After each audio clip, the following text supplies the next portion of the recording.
Assalamualaikum warahmatullahi wabarakatuh. Bismillahirrahmanirrahim. Innal hamdalillah nahmaduhu wa nasta'inuhu wa nastaghfiruh wa na'udzu billahi min shururi anfusina wa min sayyiati a'malina. May yahdihillahu fala mudilla lahu wa may yudlil fala hadiyalah. Asyhadu an la ilaha illallah wahdahu la syarikalah wa asyhadu anna Muhammadan 'abduhu wa rasuluh. Allahumma shalli ala Muhammad wa ala ali Muhammad. Rabbi yassir wa la tu'assir, Rabbi tammim bil khair. Rabbi shrah li sadri wa yassir li amri wahlul 'uqdatam min lisani yafqahu qawli. Allahumma iftah alaina hikmataka wanshur alaina min khazaini rahmatika ya arhamar rahimin. Wallahu alladzi la ilaha illa huwa alimul ghaibi wasyahadah wa rahmanur rahim. Wallahu alladzi la ilaha illa hu Al-Malikul Quddusus Salamul Mu'minul Muhaiminul Azizul Jabbarul Mutakabbir. Subhanallah amma yushrikun. Wallahul Khaliqul Bari'ul Musawwiru lahul asma'ul husna. Yusabbihu lahu ma fis samawati wal ardi huwal azizul hakim. Wala hawla wala quwwata illa billahil aliyil azim. Wala manja minallah illa ilaihi amma ba'du. Sidang penonton, sidang jemaah yang dimuliakan Allah SWT, para penonton Akademi Ratu Furqan, muslimin, muslimat, hadirin dan hadirat. Mudah-mudahan kita semua tergolong dalam golongan hamba-hambanya yang benar-benar bersyukur. Amin ya rabbal alamin. Alhamdulillah, pertama mula selama-lamanya kita perbetulkan niat kita kerana Allah SWT. Apa yang kita lakukan sehari-hari kita, kehidupan kita ini, hendaklah kita namatkan dia untuk mendapat ridha Allah. Atau kata lain, untuk Allah. Sebab apa untuk Allah? Sebab datang daripada Allah segala-galanya. Segala-galanya itu datang daripada Allah. Nak tahu bila datang pada Allah? Bila Allah matikan kita balik. Bila mati kita tahulah semua datang pada Allah. Dengan lafaz inna lillah wa inna ilaihi raji'un. Maka bila kata semua datang dari Allah, maka kita kena kembalikanlah kepada Allah. Kita kena kembalikan semuanya kepada Allah. Bila semua kembali kepada Allah, bermaksud bermulanya kita kembalikan masa. Kalau nak kembalikan mula sekali, apa nak kembalikan Ustaz? Masa. Nak kembalikan nyawa, tunggu mati. Nak kembalikan nyawa tak boleh pula. Sebab apa? Tunggu mati. Adapun mengembalikan masa. Tu masa. Yang ini yang kita nak tekankan. Kembalikan masa. Sebab banyak masa kita ambil. Masa ni, sila lagi bulan kita guna masa untuk dunia. Kita gunakan masa untuk sibuk dengan dunia. Sebagai contoh pengajian kita, kita bagi masa dan pengajian sudah pasti kita gunakan untuk Allah. Sebab kita nak semakin lama hidup, semakin kita faham tentang Allah. Itu kita gunakan masa. Sebab nak faham perlukan masa. Jadi kalau masa tu kejap ada, kejap tak ada, jangan mimpilah nak faham. Sebab tu nak faham ni dia kena ada komitmen yang berterusan. Sentiasa kena susun. Allah bagi akal, Allah bagi kita kederat, Allah bagi kita ruang untuk kita gunakan sebaik-baiknya. Dan kita mengisi. InsyaAllah pengisian yang kita lakukan ini mudah-mudahan memberikan kita kefahaman yang mendalam terhadap kehidupan ini. Bila kehidupan kita tidak faham, maka sudah pasti berlakunya kepincangan. Bila kepincangan yang berlaku, maka berlakulah kerosakan. Bila kerosakan yang berlaku, maka berlakulah dia panggil azab. Ini yang kita tak nak ni. Sebab apa berlaku azab? Sebab kerosakan di dalam kehidupan. Bermula kerosakan ni dengan kefahaman. Bagaimana kefahaman ini boleh rosak? Sebab kita tak berikan masa. Tak kembalikan masa untuk Allah. Kita ingat masa ini kita gunakan untuk kita ikut kita lah. Macam tadi saya keluar subuh di Ceras. Saya lama dah tak datang di sana. Bila saya mulakan balik, saya kata pengajaran beruntung Alhamdulillah Ramadan kali ini Allah beri peluang kita untuk imarahkan masjid. Solat tarawih, kita hidupkan masjid. Ramadan yang dulu tak dapat tuan-tuan. Apa pengajaran dia? Sebab kita duk anggap masjid ni ikut suka kita. Ikut suka kita lah nak datang time bila. Kan? Ada masa lapang baru datang. Kalau tak ada masa lapang, tunggulah dah bertenang katanya. Last sekali Allah kata duk tak faham-faham bahasa sangat, Allah tutup ke masjid tu. Semua barulah tahu nak datang tu kena ada masa. Tak boleh main suka-suka. Itu pengajaran besar. Sama dengan majlis ilmu. Kadang-kadang kita ni kok suka kita, time bila kita nak, time terdesak baru cari, time dah tersepit baru nak menjerit. Time lapang ni dia mengisi kesibukan yang lain. Sedangkan hidup ni, anda akan dapat apa yang anda nak tadi, semua dunia ni dengan kefahaman. Anda bina kefahaman, terutama dalam kehidupan. Bagi masa. Bila kita bagi masa kepada sesuatu perkara itu, sudah pasti kita akan dapat natijahnya. Tapi kalau kita bagi masa pada dunia, sibuk dengan dunia, tak ada satu, orang kata apa, sistem yang mampu menjaga kefahaman kita. Maka dunia yang kita cari selama ni, semua hancur binasa. Bila masa yang diberikan tidak setimpal. Ingat Allah ukur dengan masa. Sebab tu demi masa, wal asr. Demi masa, sesungguhnya manusia semua rugi. Nampak? Sebab ada orang, dia tak bagi masa. Dia sibuk bagi tenaga, dan masa dia terbuang begitu saja. Akhirnya dia kena ambil masa balik nak faham.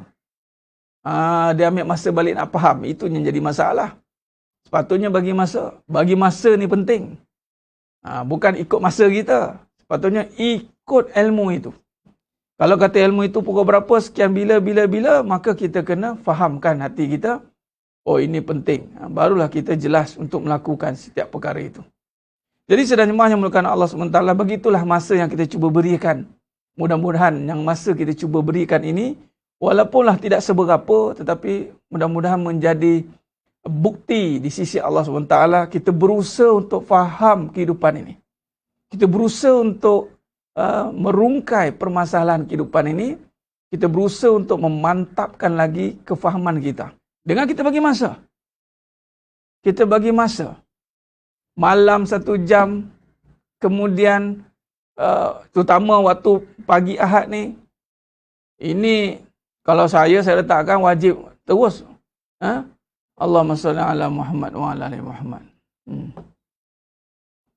Baik. That's what.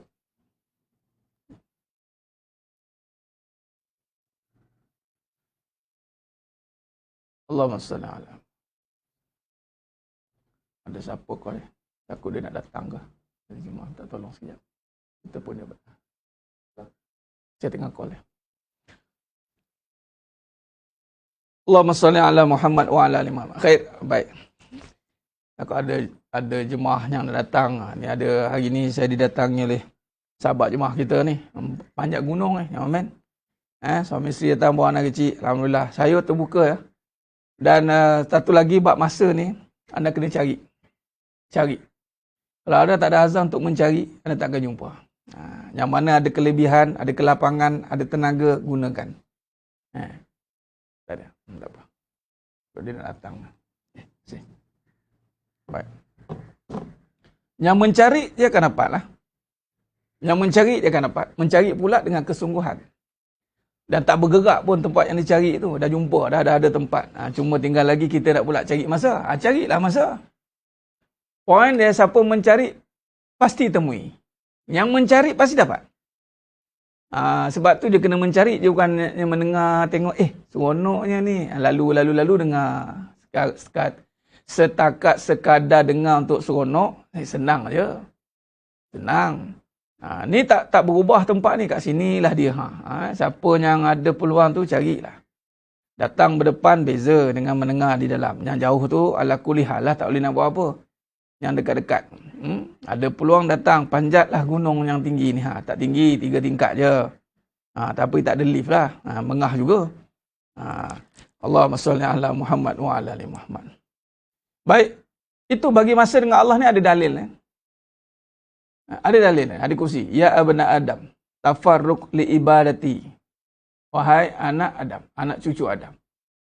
Luangkan waktumu beribadah kepadaku.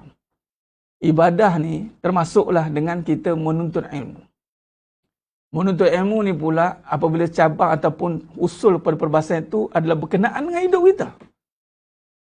Jadi kalau itu pun nak berkira, payah. Mencari. Luangkan masa, cari masa. Bagi masa. Bagi tenaga. Bagi semua yang kita boleh bagi. Allahumma salli ala Muhammad wa ala ali. Yang jauh tak apalah, yang jauh tidak ada jadi masalah. Tapi jauh dan dekat itu dah jauh sangat, ditawar tu memang tak dapat dia nak tolong lah. Tapi kalau sekiranya dengan Allah ni, yang dia bukan jauh dekat sebenarnya isunya. Isunya adalah bagaimana Allah lorong dan berikan jalan untuk kita mendatangi sesuatu perkara. mendatangi sesuatu perkara. InsyaAllah sidang jemaah yang muliakan Allah SWT. Baik, maka di sini, bila kita mukadimah yang saya mulakan pada pagi ini, pertama tadi, apa dia? Masa. Masa ni saya selalu ulang dan ini kita banyak tekankan dalam bab masa, ada ketikanya kita banyak buang masa. Ini masalahnya. Terutama dalam bab membina kehidupan. Kadang-kadang ni kita beramal tetapi akhirnya tidak mengenal. Buang masa. Beramal akhirnya tidak mengenal. Akhirnya beramal itu tidak jadi matlamat dia kepada mengenal. Kenapa? Sebab dia tidak mengisi kefahaman yang benar. Sebab tu beramal itu mesti mengenal. Sepatutnya mengenal dan beramal. Tapi tak apalah. Kita mungkin dalam perjalanan untuk membina kefahaman. Tapi ada ketika ada orang dah selesa dengan amal. Dia dah selesa dengan amal, kemudian dia tidak faham, tidak mengisi kefahaman dengan yang benar. Maka dia duduk galik seorang-seorang beramal sehingga kan datangnya ujian dan masalah kehidupan, maka amalan yang dilakukan begitu banyak seakan-akan tidak memberi kesan kepada dirinya. Itu satu kerugian yang cukup besar. Sebab itu barang perlu diingat, dalam kefahaman inilah yang akan memberikan kemanisan di dalam amal itu. Sebab apa amalan itu nampak sama tetapi kesan berbeza, terlihat, terletak ataupun terserah terhadap kefahaman dia. Solat masih perbuatan yang sama. Puasa masih perbuatan yang sama. Sebagai contoh, puasa awam, menahan lapar dahaga. Kemungkinan sama macam budak-budak yang bawa akhir balik pun berpuasa. Tetapi berbeza dengan yang dewasa ataupun yang sudah matang imannya. Sebab apa? Berpuasa bagi yang sebenar itu adalah menghayati syariat itu. Iaitu sehingga dia memahami akan maksud yang sebenar dan tersirat di sebalik itu. Apa dia? Keimanan. Setiap amalan itu sepatutnya meningkatkan keimanan. Meningkatkan keimanan bermaksud bertambahnya kefahaman. Apa guna beramal tetapi tidak faham? Habis Ustaz, tak perlu beramal, langsung tak faham. Nampak? Contoh dah lama berkahwin. Kahwin tu amal ke tidak? Amal. Macam tadi saya bincang panjang, dekat sejam lebih. Dia panggil kuliah, lepas kuliah dia panggil. Perbincangan meja bulat. Dengan otai-otai masih berbisa. Tentang apa? Rumah tangga. Perbincangan. Sehingga kan Tuan Nazir tadi beritahu Ustaz, kita kena buat suatu fikirkan. Bagaimana kadang-kadang muslimat kita ni. Kadang-kadang muslimah kita, muslimat ni mungkin tampak seperti beramal, tapi dalam dalaman dirinya ini sendiri, bagai-bagai isu yang sedang disimpan. Terutama dalam bab rumah tangga katanya. Sebab dia juru nikah cerai. Dia tahulah. Ini yang berlaku. Sebab apa? Dalam bab ibadah, tuan. An-nikah as-sunnah. Bincang juga bab nikah. Nikah sunnah tu. Nikah lagi. Ustaz, nikah lagi sunnah ke? Nikah lagi tak sunnah, nikah tu sunnah. Kalau nikah itu sunnah, tak kisahlah nikah ke berapa pun, semua sunnah. Nampak? Dia bincanglah bab tu tadi. Tapi nak bagi tu ibadat. Poin ni ibadat ni. Jika suatu ibadat itu kita lakukan, katalah nikah itu kita rujuk kepada sunnah. Memang nikah as-sunnah kata Nabi. Tetapi ketika kita melakukan sunnah itu tiba-tiba punah. Pelik bin ajaib. Kita beribadat tetapi semakin tenat. Mana ibadat itu something wrong somewhere. Apa yang perlu dilihat? Kefahaman dia. Setelah dikaji, dilihat betul kefahaman yang menyimpang daripada kebenaran yang ada. Menyimpang. Macam solat. Solat itu amalan yang khusus, yang khusus dan yang aula dari segi perbuatan. Ketika kita bersolat, kita solat, sudah lama kita amalkan, tiba-tiba dengan solat, itu tidak mendapat nikmat. Malah dengan solat, menyebabkan menjadi fitnah pula kepada agama. Kerana orang akan berkata, baik namanya solat, tapi perangai, contoh. Maka menjadi lesen besar ataupun menjadi satu orang kata apa, dalil yang sahih bagi orang tidak solat. Alah, solat tak solat pun sama je, aku tak solat pun lagi baik hati aku, katanya. Nampak? Tapi memang terbukti secara nyata orang yang bersolat masih busuk hati. Ini yang kita tidak mahu. Sebab apa? Dia beramal tapi tidak sampai tahap mengenal. Apa yang berlaku di sini? Kehidupan dia. Dia tidak berikan masa untuk faham. Macam contohnya pagi ini. Ini masa untuk faham. Masa untuk duduk. Masa untuk kaji. Masa untuk beramal anda dah buat. Beramal solat buat. Anda beramal perbuatan anda buat. Maka beramal di sudut yang utama yang memegang kembali semua amalan. Itu kefahaman. Salah kefahaman. Maka salahlah hasilan dia. Ini kena tanamkan dalam. Kalau orang tanya kenapa nak kena mengaji. Kenapa? Ini satu hujah yang jelas. Tanpa kefahaman, maka tiadalah hasilan atau kenikmatan daripada amalan. Sebab tu jangan marah, jangan salahkan amalan. Kerana kemungkinan kefahaman anda masih berada di dalam kesesatan. Kefahaman yang sesat. Tapi saya orang Islam, Ustaz. Saya beriman, Ustaz. Memang kamu Islam, kamu beriman. Tapi keimanan kamu tidak sampai kepada matlamat dan tujuan yang sebenar. Jadi sidang jemaah yang muliakan Allah Subhanahu wa taala. Khair. Allahumma salli ala Muhammad wa ala ali Muhammad. Pada pagi yang berbahagia ini kita menyambung perbahasan kita dalam tajuk yang seterusnya. Kalau kita lihat dalam perbahasan yang sebelum ini, kita dah sentuh bagaimana dalam bab akal fikiran, bab amanah. Bab amanah ini kita dah membincangkan tentang melihat kebaikan. Ini melihat dengan kepercayaan. Sebelum kita nak melihat kepada sesuatu perkara, kita kena belajar dulu cara melihat itu.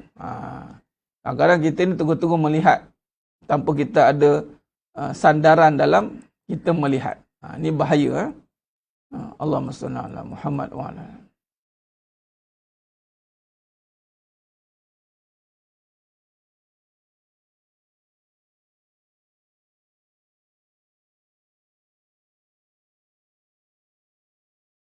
Allahumma salli ala Muhammad. Ya, sekejap dah.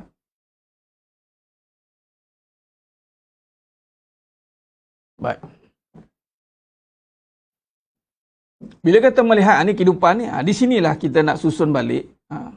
Bagi yang mengikuti pengajian, anda kena faham. Baik, sebelum tu saya nak tulis dulu, saya nak lukis dulu. Bagi faham dari segi amsal sekejap. Baik. Tamsilan, perumpamaan. Okay. Tamsil atau perumpamaan. Okay. Kenapa saya tekankan tentang kehidupan? Kerana bukan saya yang tekankan, tetapi itulah agama yang mengajar kita, ini Al-Quran yang mengajar kita, kehidupan itulah yang akan menterjemahkan konsep yang mana kita bawa ni, kehidupan itulah yang akan dizahirkan. Orang akan tengok kehidupan. Ini maksudnya kehidupan inilah jadi cerminan dia.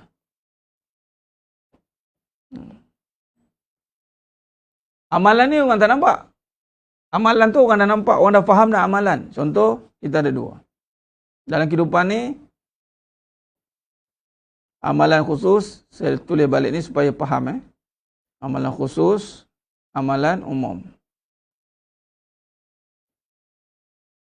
Okay. Dalam pecahan amalan atau ibadah tu ada dua. Cuma, bila kita gabungkan dua-dua, orang dah tak nampak dah amalan tu dalam bentuk bagaimana. Yang orang nampak kehidupan dia. Itulah cerminan ataupun gambaran. Bahasanya gambaran. Gambaran kepada status amal dia. Dia ada status amal. Baik. Bila sebut status amal ini, jadi dia akan membawa, kehidupan tu akan membawa pada gambaran. Adakah amalan dia ini amalan yang benar atau amalan yang menyimpang daripada kebenaran. Maka kehidupan inilah yang akan memegang segala amalan. Maka dia akan menjadi satu wadah ni, bekas. Saya ulang perkara ni. Maka di dalam inilah diisi segala amalan. Amalan ni, tempat yang memegang segala amalan itu adalah kehidupan. Ini, saya bagi tamsil begini supaya anda jelas. Ini kehidupan. Okey. Maka kehidupan ini yang akan memegang seluruh amalan. Amalan tidak dia terbiar begitu. Jadi amalan itu dia akan diletakkan dalam bekas yang bernama kehidupan ini. Okey. Yang amalan tu jadi rosak, kehidupan itulah. Di mana berbicara soal riak, contoh riak. Kita cerita bab riak sekejap. Pada kehidupan, bila kehidupan ni berbicara soal riak, maka amalannya rosak.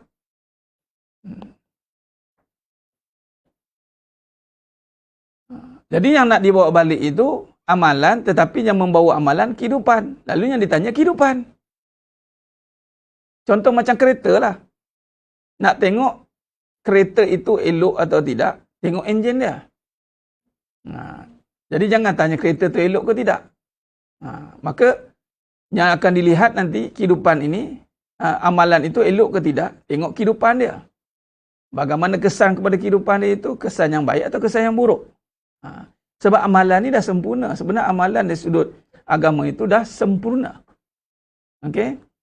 Allahumma salli ala Muhammad wa ala ali Muhammad. Di sinilah amalan yang berbicara soal 1000 tahun beramal kemudian menjadi debu yang bertebangan kerana kehidupan dia sebagai contoh. Mulut jahat dengan jiran. Kehidupan dia tu. Nabi kata, finnar, mulut dia jahat. Itu kehidupan. Bila sebut amalan, tapi Ustaz, kalau dia tidak beramal, kehidupan dia kosong. Kehidupan ni umpama bekas, wadah. Kehidupan saya kosong lah Ustaz.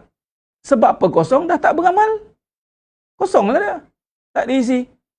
Malah lebih bahaya, bukan kata tidak diisi dengan amal, malah diisi dengan maksiat, dosa. Bila kehidupan itu diisi dengan dosa, maka bekas tadi jadi bekas yang buruk. Jadi kehidupan jadi kehidupan yang buruk, tuan-tuan.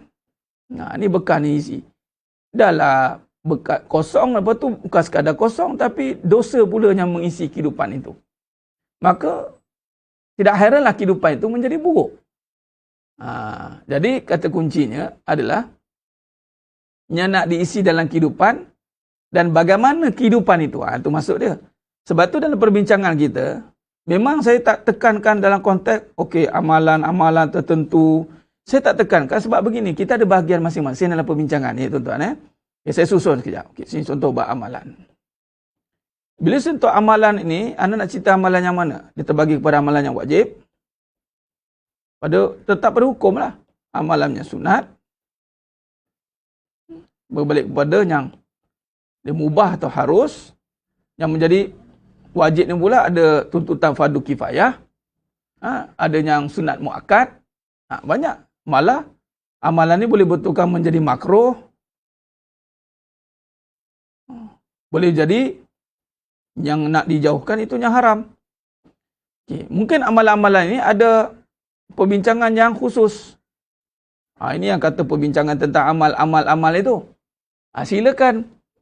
Tapi saya nak bagi tahu, anda jangan duk galik dengan ini. Mengikut pada perbincangan amal, ikutlah. Ikut amalan itu, amalan ni, ijazah itu, ijazah ni, silakan. Tapi nak tanya, amalan tu anda bubuh kat mana? Sebab tu kadang-kadang orang tanya, Ustaz, boleh tak amalkan berapa zikir semua? Boleh tak amalkan? Nak amal, tanya ambil kat siapa? Saya takkan argue amalan tu sebab anda ambil dengan siapa? Tanya. Sebab tu kadang-kadang ada orang dia tumpu amal. Memang itu pun yang nak banyak cerita je ke amal lah. Amalan tu, amalan ni, keluarlah fadilah amal semua. Banyaklah cerita bab amal ni. Memang banyak, tuan-tuan. Belum lagi cerita dan perbahasan tentang hadis amalan-amalan yang maksur. Belum jadi cerita bab amalan-amalan para awliya, para ulama. Banyak, tuan-tuan. Tapi satu persoalan yang saya nak timbulkan pula di sini. Bagaimana kehidupan? Amalan ni letak bubuh dalam kehidupan yang macam mana? Ni bekas kehidupan. Nampak?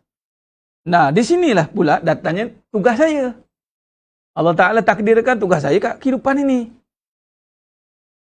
Nak membina bekas kehidupan. Sebab tu ketika anda tumpu pada amalan, Ustaz, saya nak tadarus, Ustaz, minta maaf, Ustaz, silakanlah, saya tak kira kan. Ustaz, saya ada mengaji nak amalan. Tu semua amalan, teruskanlah. Ustaz, minta maaf, Ustaz, saya ada perguruan ni, perguruan tu. Silakanlah. Macam kita tak tahu. Kita tahulah, sila saya raikan. Tapi saya nak tanya, kehidupan macam mana bekas-bekas tu? Tak apa, Ustaz, saya beramal dululah, Ustaz. Tak apa, bekas-bekas nanti. Kemudianlah bincang sebab saya pun kehidupan dah tak lama dah rasanya. Rasa macam besok lusa nak mati. Oh, nak mati dah. Tapi kita cek-cek kehidupan bocor. Bocor sana, bocor sini. Ada macam tu rupanya. Bocor. Tebuk-tebuk banyak. Jadi, amalan tu ada pahala. Kalau Ustaz takkan tak ada pahala saya beramal ni. Tipulah Ustaz, sekarang saya tumpu amal je lah. Ustaz cerita kehidupan. Ya. Pahala yang masuk, setiap beramal dapat pahala. Tapi tengoklah keluar kat mana tu. Saya tulis tu. Keluar kat mana? Bocor. Bocor amal tu. Keluar dekat leaking. Ini kira okey leaking ni. Kadang-kadang langsung tak ada bekas. Mana bekas ni entah. Ustaz, saya dah buang bekas ni. Saya dah benci kehidupan saya ni.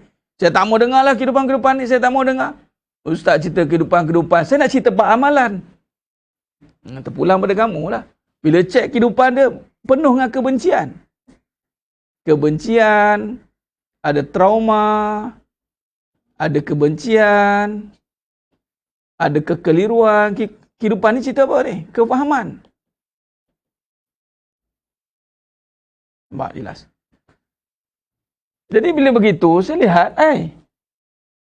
macam tu anda, bukan kata, sebab tu Allah SWT ni maha adil.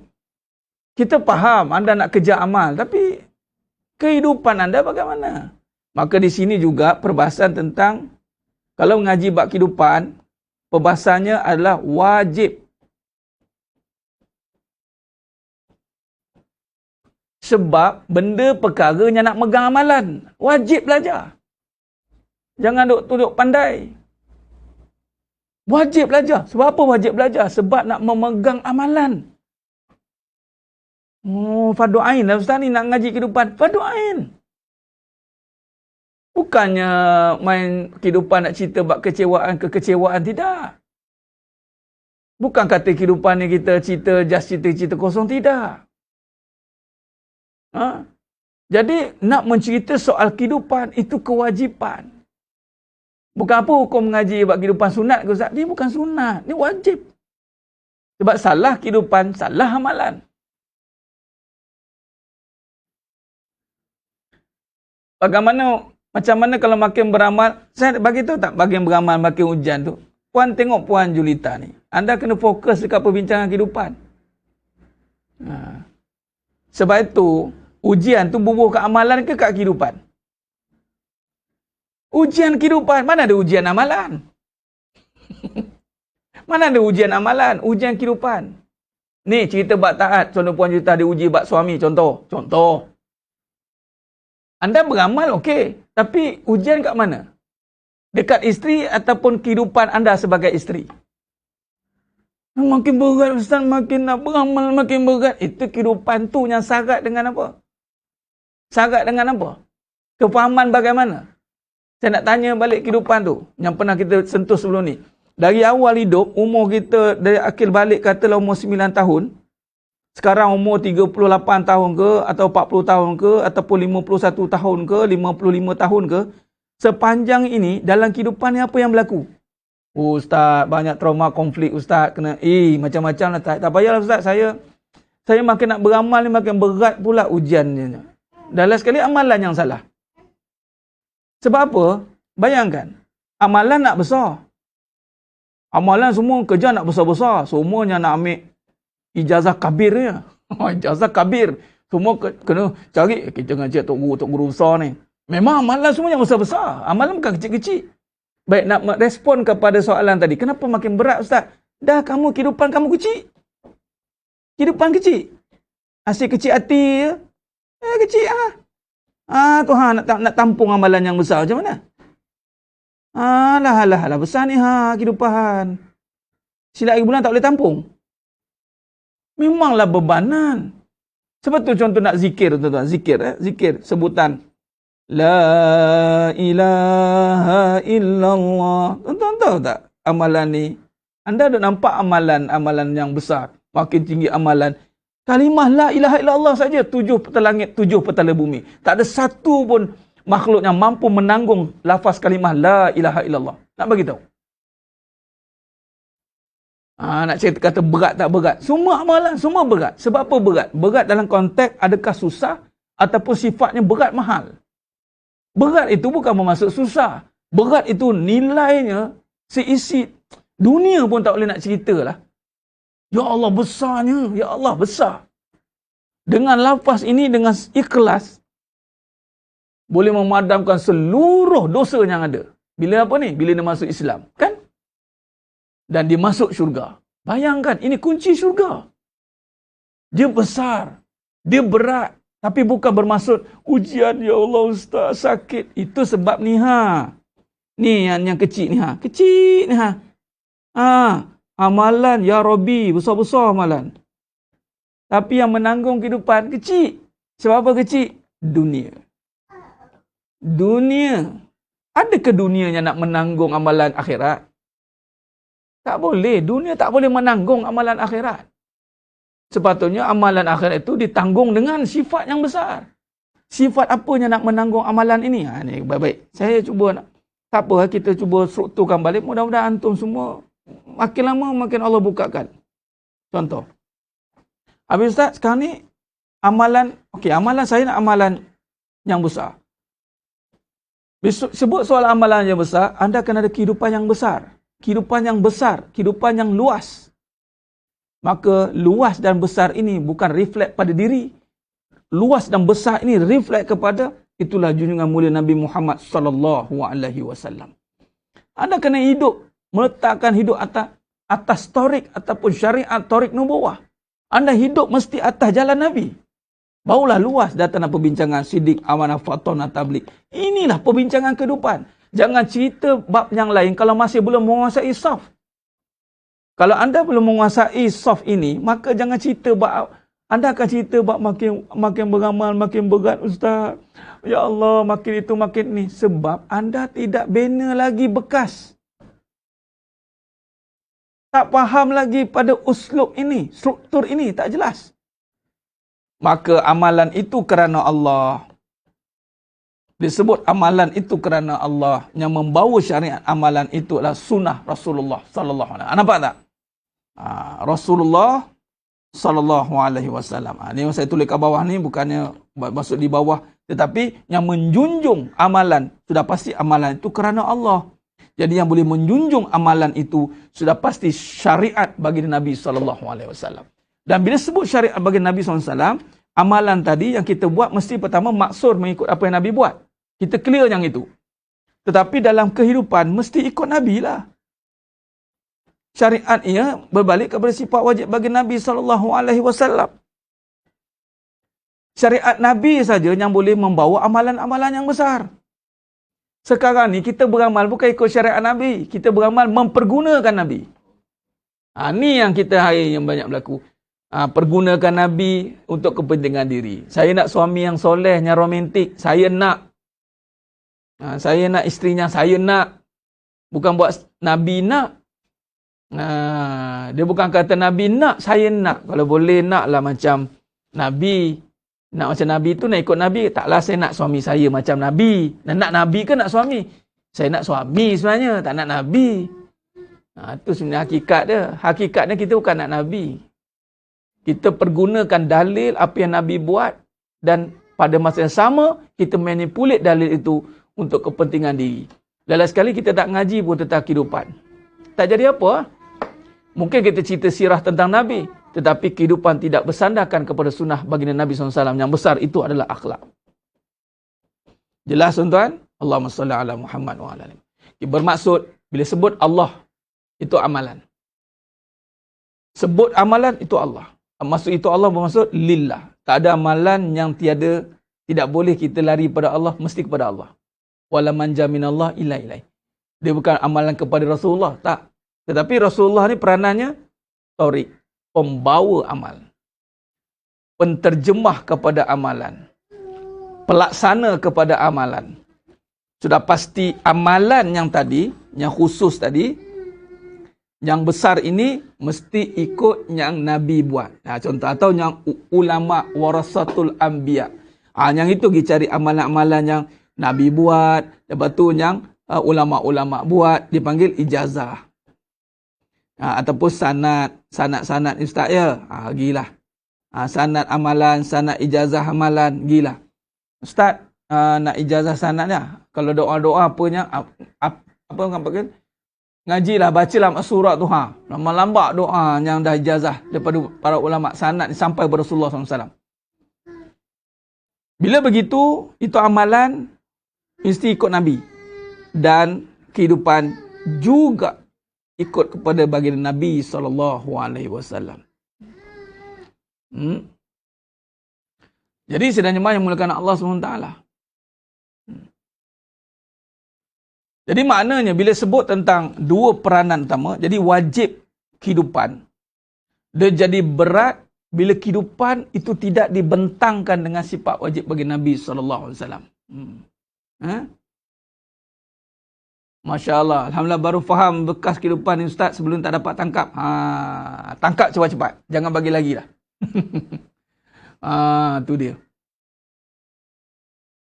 Jadi dalam bab amalan sebab tu kadang-kadang ya pergi rujuk pada ulama untuk amalan yang anda duk amal. Sebab tu ada tadi soalan, Ustaz saya makin beramal makin berat. Ni kehidupan kita ni. Amalan dah kita buat amalan yang perbuatan, percakapan, amalan. Kehidupan juga wajib mengikut kepada baginda Nabi SAW. Maka di situlah mesti dibentangkan, mesti diletakkan. Amalan tu mesti berada di atas jalan tarik nubuwah. Amalan ni dah ikut Nabi dah. Baik, saya tulis lagi sekali biar jelas nampak. Bila sebut amalan itu mesti bila kata sebut amalan itu ikhlas. Bila ikhlas tu kerana Allah. Ikhlas. Dan bila kata ikhlas diletakkan atas bekas ataupun wadah yang mesti mengikut Nabi. Itulah dia panggil sunnah bagi Nabi SAW. As-sunnah. Sunnah ni bermaksud yang Nabi laksanakan mengikut tata cara yang telah ditetapkan dan ulama juga menterjemahkan. Tu al-ulama warasatul anbiya.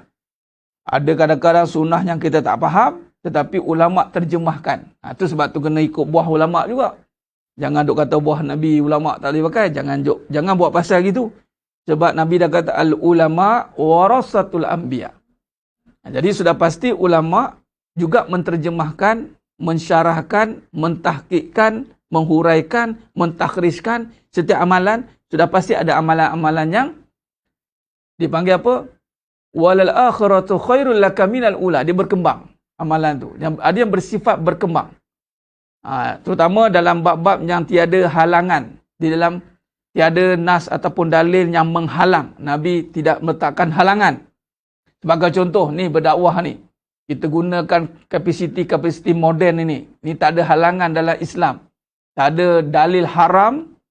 Tak ada mengatakan wajib. Tak ada. Dia kata berbuat baik, dia terbuka. Jadilah kita sebagai pencetus kebaikan. Dalam konteks apa? Terbuka. Tu ulama' disyarahkan tu. Disyarah, amalan. Maka timbullah perbahasan ibadah umum. Umum. Okey. Yang khusus, itu ikut tata cara. Ikut mazhab. Jelas, tengok imam kabir. Imam yang utama. 4 mazhab. Kaji, pergi ikut.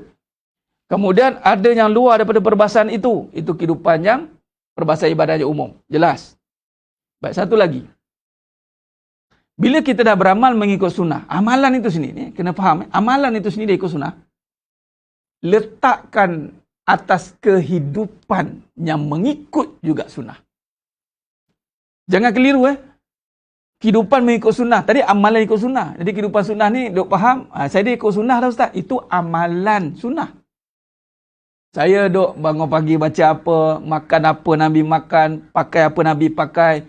Ustaz, saya kalau buka slipper pun saya duk pakai kaki kanan, kemudian baru masuk kaki kiri, tak nak keluar kaki kiri, baru keluar kaki kanan. Ustaz, saya cuba ikut Nabi buat. Itu amalan dari sudut perbuatan. Jelas? Okey.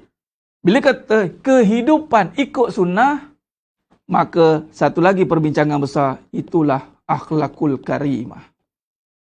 Jangan duk bawa amalan akhlak ya Rabbi. Tu dia.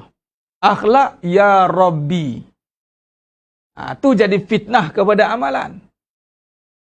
Ni wajib. Ni. Dalam perbahasan hakikat kehidupan, pengusahaan kehidupan, apa yang antum sedang ikut sekarang ni, kita sedang menguasai kehidupan ini. Ini dipanggil ikhlas dan ikut amalan yang khusus, yang atas, dan kehidupan termasuk dalam amalan umum. Maka sandarannya mestilah mengikut baginda Nabi SAW. Kita tak boleh kata kehidupan terbuka lah Ustaz. Ini datangnya free thinker, etis, komunisme, pluralisme, sekularisme. Kat mana berlakunya kesesatan di saat kehidupan dibincangkan dalam keadaan yang terbuka? Tak boleh. Kita tak boleh kata kita kena open-minded lah Ustaz.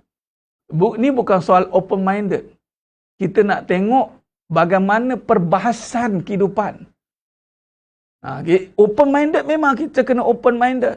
Kita tidak boleh jumut. Kita tak boleh restrict pada sesuatu benda yang tidak boleh nisbah kepada selagi mana ada perbincangan, di situ kita boleh bincangkan.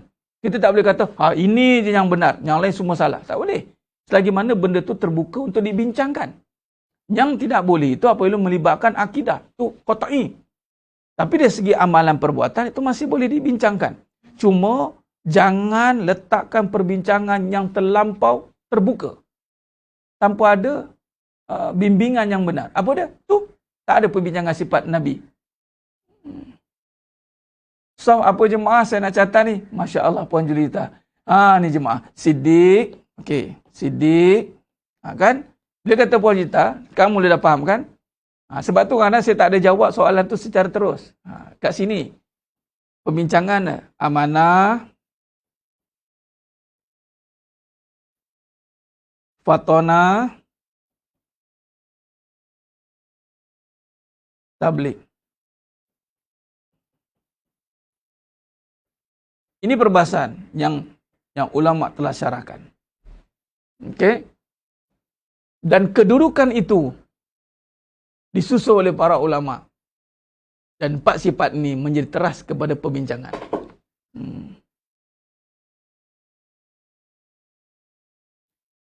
Ya Tuan Ilyas Junaidi. Sebab itu bila kata bab perbincangan, baca tafsir, kemudian tidak bawa kepada perbincangan sifat kehidupan Siti Nabi, maka di situlah berlakunya kepincangan. Sebab tu jangan terkejut contoh Muhammad bin Muljam. Muhammad bin Muljam, amalan, kita ambil contoh case study terus. Seorang yang mana hidup sempat dalam zaman khalifah dan sahabat Nabi, Muhammad bin Muljam. Ingat nama ni tuan-tuan. Ini sebagai satu contoh yang kita boleh buat sebagai rujukan dalam bentuk kehidupan yang sesat. Muhammad bin Muljam ini, dia sudah amalan, dia menguasai Al-Quran. Ingat amalan Disebut amalan, dia khusus nampak. Dan dia adalah Al-Mukri. Al-Mukri. Disebut Mukri ni, maksudnya memang ahli Quran lah.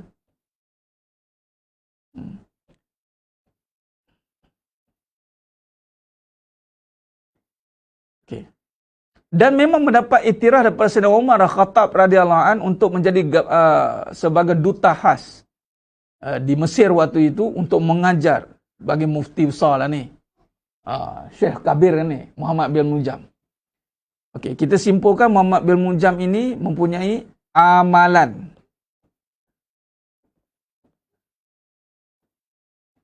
Ikut Nabi, jumpa Nabi, sahabat. Duduk zaman sahabat. Hebat. Mana amalan? Jelas amalan dia. Tak ada amalan yang pelik-pelik. Tetapi, ketika zaman Sayyidina Ali bin Abi Talib karamallahu wajhah, amalan yang terbina berlaku kepincangan dalam kefahaman. Di sini datangnya faham Khawarij yang mana bertuhankan akal ni. Dia tak puas hati manjang. Kefahaman ni diterjemahkan dalam kehidupan. Dia ada amalan tuan-tuan. Amalan ni kan dalam hadis Nabi sebaik-baik orang itu adalah yang mengajar Quran dan menyampaikan Quran. Tetapi kehidupan dia, ya Rabbi, dalam dia menyimpan benci dan dendam kepada Sayyidina Ali bin Abi Talib karamallahu wajhah. Dan ketika dia bunuh Sayyidina Ali bin Abi Talib karamallahu wajhah, takbir, Allahu Akbar, pum, dia pancung. Sekarang nak tanya, di mana silapnya? Nak kata amalan kemahiran. Rupanya kita lupa dalam satu konteks yang besar juga dan menjadi peranan utama dalam menjaga amalan. Itulah kehidupan. Sebab tu dalam kita nak memahami perkara yang kita nak perjelaskan di sini, kita kena meletakkan perbahasan kehidupan, bukan perbahasan yang boleh dipandang sebelah mata, tuan-tuan. Jelas kita dah banyak rekod Abdullah bin Muljam. Abdullah bin Muljam, tak maaf saya silap. Abdullah bin Muljam, Muhammad bin Muljam, Abdullah bin Muljam. InsyaAllah.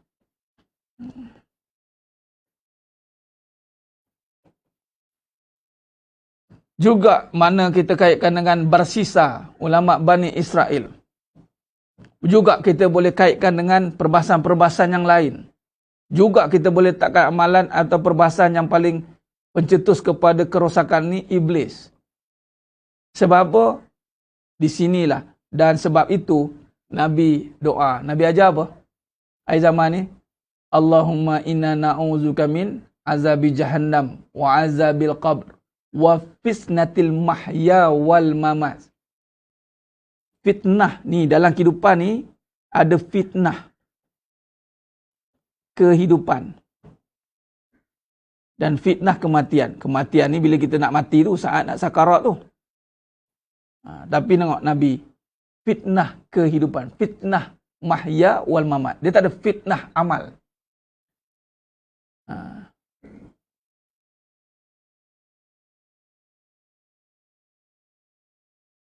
Ya, Puan Nur Afiti. Sebab itu jihad, dalam bab belajar ni lah jihad yang besar. Sebab tak sabar, nafsu. Yang tak suka mengaji ni nafsu geram. Dan syaitan tak suka. Dan ni macam tu perbahasan begini, tuan-tuan. Duduk dalam majlis zikrullah ini besar fadilat dia. Inilah jihad yang besar. Dan kita duduk pula dengan kefahamannya pelbagai-pelbagai. Mungkin zaman dulu itu berperang di jalan Allah. Dan Nabi nampak jelas depan mata. Dan itu Allah tukarkan dengan terjemahan jihad dalam bentuk fizikal. Bila akhir zaman ni, mungkin kita tak termasuk lagi dalam jihad dalam syar'i dalam bentuk fizikal. Tetapi Nabi dah kata jihad melawan hawa nafsu itu juga besarnya sama macam jihad di medan pertempuran. Jadi lawan nafsu ni, apanya nafsu tak suka? Menuntut ilmu. Nafsu pula tak suka ilmu tentang apa? Bab kehidupan. Sebab nafsu nak menguasai kehidupan, tuan-tuan. Nafsu tak menguasai amalan. Amalan tidak dikuasai oleh nafsu. Yang dikuasai oleh nafsu itu kehidupan. Bila kehidupan dikuasai oleh nafsu, anda beramal pun lesu. Ataupun beramal nampak banyak, tetapi semuanya rosak. Ini yang berlaku. Jadi sebab itu bila sentuh bab kehidupan, memang takkan susahlah, tuan-tuan, untuk mendapat, orang kata sambutan itu, sukarlah, melainkan dengan izin Allah. Sebab kita pergi kepada satu lapangan yang di situ dikepung oleh nafsu, tuan. Dikepung oleh nafsu. Nafsu kepung. Sebab kehidupan ni penuh dengan nafsu. Memang kehidupan itu penuh dengan nafsu. Silap lagi bulan, nafsu itu kehidupan. Allah Akbar. Kalau nafsu kehidupan, habis. Sebab itu kita masuk ke wilayah yang beratnya ustaz, payahnya ustaz. Kalau tengok balik, kata dia panggil apa, feedback daripada awal, geram dah dengan ustaz. Rasa nak ni macam-macam lah. Belum katanya gaib-gaib yang geram lagi. Yang zahir-zahir pun geram semacam dah. Sebab apa? Sebab kita nak perkemahkan fitnah yang mana kehidupan itu.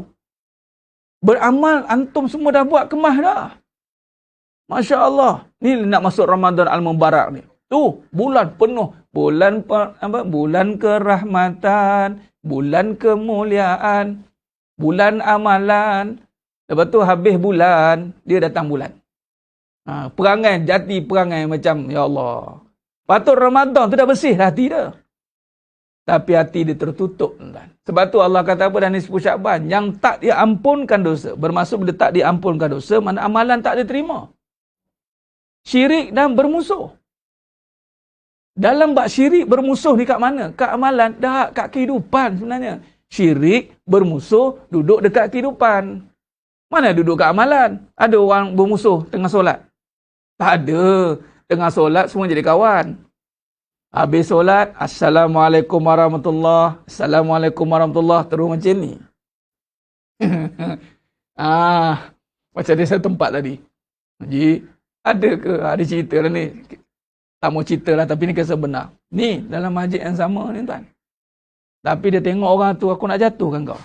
Macam tu cerita dia. Apa macam, tuan. Dalam amalan tak bermusuh. Siap kalau amalan ni, tafadhal. Entah dulu Syekh. Tafadhal Syekh. Dan lagi kalau nak duduk depan sekali tu. Dekat mana? Depan mana? Depan imam. Ya Syekh Allah. Tafadhal.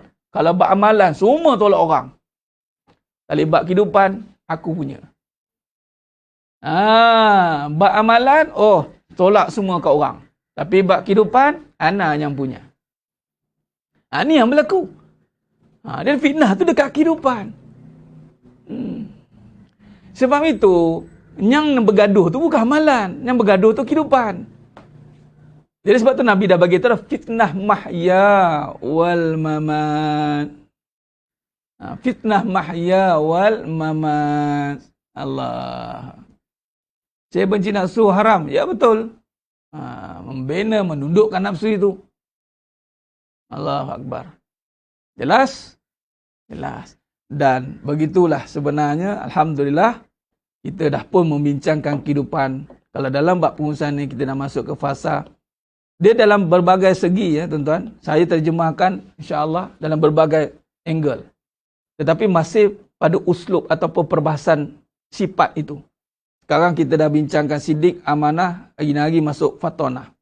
Adapun perbincangan lisanul haq, itu perbincangan amanah. Sepanjang-panjang ni perbahasan. Perbincangan sidik, itu perbincangan hakikat kehidupan. Padanya kita bincang tentang sidik. Amanah, lisanul haq. Sekarang kita bincang amanah, lisanul haq itu pada sidik.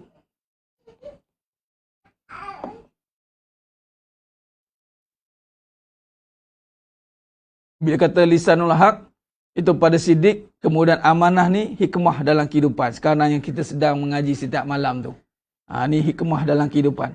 Sebab bila hikmah dalam kehidupan, dia perlukan kebijaksanaan amanah. Amanah ni akan, dan hari-hari kita juga bincang tentang fatonah. Cuma dalam bab kelas pagi ini, saya terjemahkan dalam kaedah yang kita panggil apa? Contemporary lah. Dia kata ada fatwa apa macam Syekh Yusuf Al-Qadrawi berbicara soal fatwa contemporary. Macam tu lah. Dalam bab pagi ini kita cerita contemporary. Nampak? Kalau buat malam tu detail. Satu-satu panjang, kita drag, satu. Selagi mana kita niat membincangkan bab kehidupan mengikut jalan ini, insya-Allah selagi itulah Allah bantu kita untuk membersihkan kehidupan kita daripada segala fitnah yang cuba bermaharajalela dalam diri kita. Jadi sedang jemaah yang mulakan Allah Subhanahu wa taala. Baik. Jadi kalau kita lihat sebelum saya okey. Sebab itu berbalik kepada ini, ni minda ni, ni saya kata tadi perbincangan dalam bab amanah, dalam perbahasan hikmah dalam kehidupan, itu setiap malam saya detailkan. Tapi kalau pagi ni saya cerita kepada kaedah contemporary, bagaimana amanah akal yang perlu kita bimbing, yang ini dengan kepercayaan dan dengan kebenaran. Itu mesti. Okey. Kemudian bila kita dah faham tentang perkara itu, ada yang tanya, Ustaz, macam mana nak terjemahkan ni? Macam mana kaedah nak terjemahkan? Ini kaedah terjemahkan nanti kita akan belajar pada fasa fatonah. Cuma dalam bab amanah ni kita dah faham cara terjemahkan. Contoh, kita masuk dalam perbahasan hukum tarikan ni, fatonah. Bila kita bijaksana, tuan-tuan, bila dah amanah, kita dah jelas, fikiran kita dah dibimbing oleh hati. Fikiran kita dibimbing oleh hati. Saya lukis balik. Dia macam ni. Jiwa, kemudian membingkil akal. Jiwa menguasai akal, sudah pasti bila jiwa menguasai akal, 1, 2. Okay. Bila jiwa menguasai akal, akal pula menguasai dengan ilmu. Dengan ilmu. Ilmu dan jiwa ni dengan kebenaran. Jadi, ilmu yang benar lah. Jadi, ilmu yang benar. Okey, baik. Bila macam tu tuan-tuan, sidang jemaah yang memerlukan Allah SWT, maka datanglah dipanggil perbincangan seterusnya, itulah pelaksanaan. Itulah dipanggil tarikan ni fatonah. Dia orang kata, macam mana Ustaz nak terjemahkan ni? Ya, kita pun mesti kena ada implementation, amal. Fatonah dalam kehidupan. Allah. Maka fatonah ni itulah dipanggil perbincangan tadi, hukum tarikan. Ni. Okey, baik, kita berhenti kat sini. Cuba saya kupas kata-kata daripada Buya Hamka. Pokok yang baik tidak akan menghasilkan buah yang buruk. Pokok yang buruk tidak akan menghasilkan buah yang baik. Ulang lain sekali. Pokok yang baik tidak akan menghasilkan buah yang buruk. Pokok yang buruk tidak akan menghasilkan buah yang baik. Jadi dalam konteks nak pergi kepada kesan dalam kehidupan pelaksanaan, maka di saat ini juga berkaitan dengan hadis Nabi SAW, ala inna fi jasadi mudghah, pada salahat jasada kullu, pada fasada jasada kullu, ala wahiyya qalbi. Dalam diri anak ada itu ada seketul daging, kalau baik daging itu baiklah semuanya, kalau buruk daging itu buruklah semuanya, ala wahiyya qalbi. Maka dalam bab fatonah, di situ bab bagaimana mengundang ataupun menyeru pertolongan Allah. Nak menyeru pertolongan Allah itu, nak zahirkan kesan yang baik dalam kehidupan, pastikan pokok yang baik. Bila sebut pokok yang baik, itu bicara soal akar umbinya, mineralnya. Saya lukis sekali. Kita tutup kat sini. Baik, begini. Dalam bab fatonah ni tuan-tuan, dibicara soal bagaimana membincangkan pokok yang baik. Bila membincangkan tentang pokok yang baik,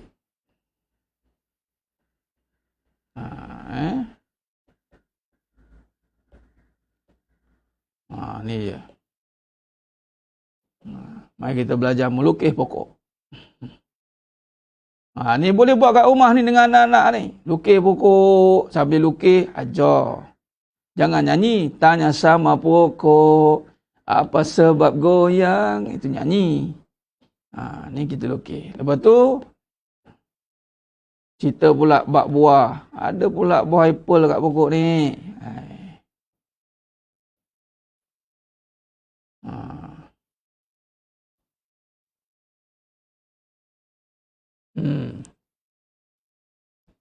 Baik. Jadi, ni tamsil. Bukan nak cerita pakai pokok kesayangan. Ni nak reflect daripada apa kata Buya Hamka. Baik. Bila sebut tentang kehidupan, umpama beginilah. Kita nak membina pokok yang baik tidak menghasilkan buah yang buruk. Buah ni, itulah buah direflektkan kepada amal. Amal tadilah. Berusaha nak buat amal yang baik. Tapi penghasilan amal itu mesti tumbuh dari kehidupan. Sebenarnya anda tak boleh ambil amal bubuh. Ambil amal bubuh. Tak boleh sebenarnya. Kehidupan tu membuahkan amalan. Amalan ni lah pecahan nanti keluarga, isteri, suami, anak. Amalan-amalan itu. Dan kata Buya Hamka, pokok yang baik, dia akan menghasilkan buah yang baik lah. Pokok yang baik tidak akan menghasilkan buah yang buruk. Pokok yang buruk tidak akan menghasilkan buah yang baik. Kata kunci, bila sebut tentang pokok, dia berbicara soal akar umbinya. Kalau macam ni, tengok akarnya macam mana. Akar tunjang kah? Okey. Akar serabut kah? Tak kisahlah bagaimana akarnya. Maka kalau tengok di sini, sidang jemaah yang menggunakan Allah SWT, ni batu bata dia. Dalam ni mesti kita lukis detail tuan-tuan. Bagi nampak sikit. Kita lukis pula burung. Ada burung kat situ. Ada kerengga. Ada kerengga tuan-tuan kat sini, kerengga. Kerengganya hanya mengurung buahnya tetapi tak mengasa manis yang buah. Janganlah jadi seperti kerengga tuan-tuan.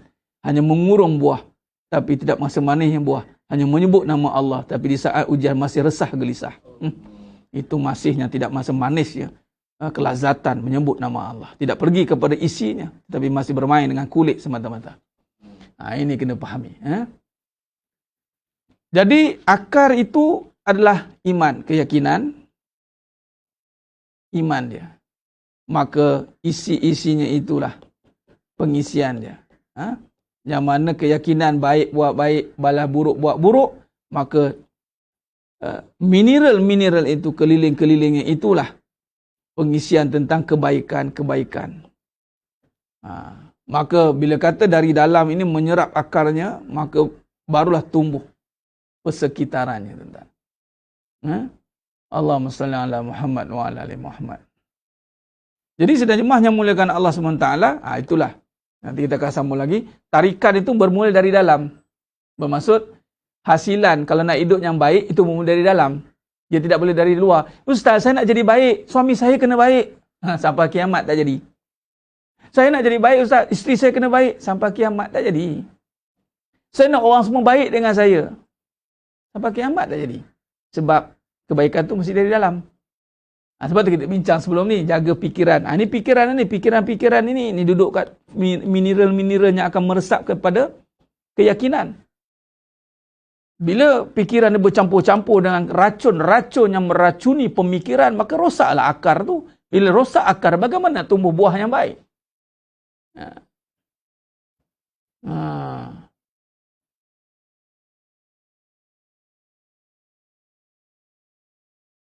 Baik. Memilih pokok yang baik itu bermula dengan memilih benih yang baik. Sudah pasti benih yang baik itulah keyakinan. Jadi tak jaga benih macam mana? Sibuk jaga. Ada tak orang siram pokok, siram dekat buah? Beli ready made boleh lah. Beli pokok dah ada buah. Duk perasan tu. Duk siram buah. Nak bagi cantik Ustaz buah ni, pergi siram buah. Itu namanya, kalau sekadar main curi-curi amal dengan dengar tapi tidak tumbuh dari hati, maka amalan itu tidak kekal lama. Tapi kalau belajar nak beramal, nak bina dari dalam, walaupun lambat nak hasil buah dia, tapi lambat laun berbuah juga. Kalau nak cepat-cepat main, siapa Ustaz tak jumpa orang ni, jumpa Ustaz, ada tak? Sebab tu kadang-kadang siapa jumpa saya, Ustaz ada tak amalan-amalan yang nak? Saya pun gila cari kat orang lain, saya tak kerti lah nak bagi-bagi amal ni. Ustaz ada tak amalan ni? Pergi cari. Ada yang rajin-rajin bagi, silalah. Ibarat macam saya antum semua pergi, dapat buah tangan. Tapi buah itu, macam mana nak dapat balik buah ni ya? Dah pokok tak ada. Ataupun bagi pokok ada buah, tapi tak tanam. Tak jaga dengan baik. Sama. Tapi yang kita bina sekarang ni, walaupun nampak benih, tak nampak pokok ni lagi Ustaz, buah pun tak nampak, tak apa. Kita bina dia. Lambat laun berbuah juga. Allahumma salli ala Muhammad wa ala ali Muhammad. Khair.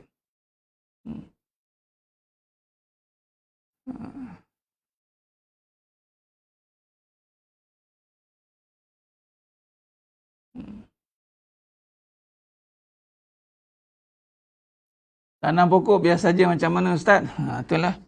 Itu bukan tanam sebenarnya, itu nak membunuh pokok tu. Allah Akbar. Baik, insyaAllah saya kira cukup setakat tu dulu pengajian kita pada pagi yang penuh barakah ni. Terima kasih banyak kepada anda semua yang terus istiqamah menonton pada setiap siri pengajian, yang ulangan pun tahniah juga sebab anda sanggup mengulang kembali. Yang mana dah dengar juga selalu pun ulang lagi dan ulang lagi. Dan insyaAllah moga-moga Allah rahmatilah setiap perik jerih susah payah kita ini. Wallahi, anda akan nampak hasilnya nanti. Tidak sekarang, akan datang. Lambat laun, akan merasainya juga. InsyaAllah. Khair. Saya kira cukup setakat tu dulu. Mohon maaf atas segala kekurangan, terkata-kata, kurang bicara. Hanya Allah Ta'ala sajalah yang menyempurnakan perbahasan kita pada pagi yang penuh barakah, insyaAllah. Khair. Aku qali hadha wa astaghfirullahalazim li wa lakum. Wabillahi taufiq wal hidayah. Assalamualaikum warahmatullahi wabarakatuh. Kita tangguh dengan tasbih farah dan suratul Asr.